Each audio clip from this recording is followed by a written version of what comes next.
விக்கி ப்ரோஸின் கோச்சார ப்ரிடிக்ஷன் ஆதரவாளர்களுக்கு இனிய நல்வாழ்த்துக்கள்.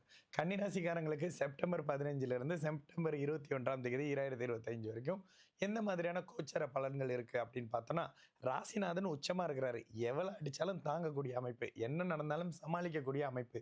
ராசியில சூரியன் அமர்ந்து சனியின் பார்வையில் இருக்கிறது கடுமையான பாபத்துவ நிலை தான்.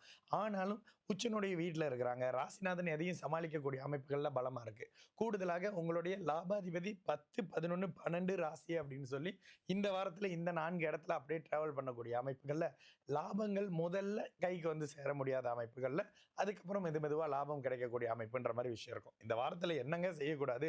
கண்டிப்பாக ஷேர் மார்க்கெட் மாதிரியான யூக வணிக அமைப்புகள்ல ஆர்வம் சற்று அதிகமாக இருக்கக்கூடிய கன்னிராசிக்காரங்களுக்கு இப்போ கொஞ்சம் சாதகமான அமைப்புகள் இல்லை. அதே நேரத்துல புத்திசாலித்தனம், பேங்கிங், டீச்சிங், கோச்சிங் மாதிரியான அமைப்புகள்ல வேலை எதிர்பார்த்துக்கிட்டு இருக்கக்கூடிய கன்னிராசிக்காரங்களுக்கு, அதாவது அறிவு சார்ந்த இடத்துல இருக்கக்கூடியவர்களுக்கு, ஐடி சம்பந்தப்படுறவங்களுக்கு இந்த வாரத்திலேயே நல்ல வேலைகள் மெதுவாக கிடைக்கக்கூடிய அமைப்பு, ஆஃபர் லெட்டர் கிடைக்கக்கூடிய அமைப்பு, தூரத்துல இருந்து ஆப்பர்ச்சுனிட்டி வரக்கூடிய தன்மைன்னு சொல்லி வேலை மாற்றங்களுக்கான நல்ல தன்மைகள் இருக்க ஆரம்பிக்கும். இப்பொழுதே மெதுவான நல்ல மாற்றங்களை கன்னிராசிக்காரங்க பண்ணிக்கிறது நல்லதுனாலும் கூட எதிலையும் அகலகால் வைக்க தேவையில்லை.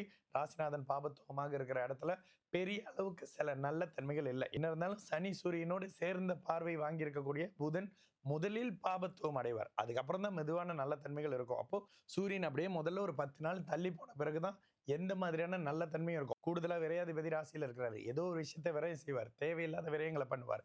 நெகட்டிவ் பாபத்துவ அமைப்புகள் இருக்கும் பொழுது அசுப செலவுகளை செய்வார். அப்ப அசுப செலவுன்றது உங்களோட மனசை கஷ்டப்பட்டு செலவு செய்யக்கூடிய அமைப்பு. அதனால எல்லா வகையிலும் கொஞ்சம் பாதுகாப்பா இருங்க. வேலை அமைப்புகள்ல நல்ல தன்மை இருக்கும். என்ன இருந்தாலும் 10ஆம் அதிபதி உச்சம்.